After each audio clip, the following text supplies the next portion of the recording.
الحمدلله وحده والصلاة والسلام على من لا نبی بعد.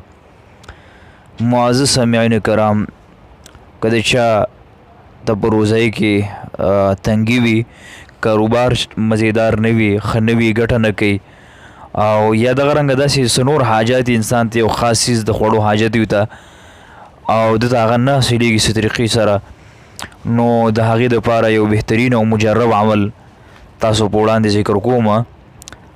د قرآن کریم سورة مائده آیت نمبر 114 ربنا انزل علينا مائدة من السماء تكون لنا عيدا لأولنا وآخرنا وآية منك وارزقنا وانت خير الرازقين. دغه آیت مبارکه په وی او اسمان طرف د وی کوم دی چوپ کې الله تبارک وتعالى جل جلاله با استاسو د حاجات لپاره بندوبست فرمایي.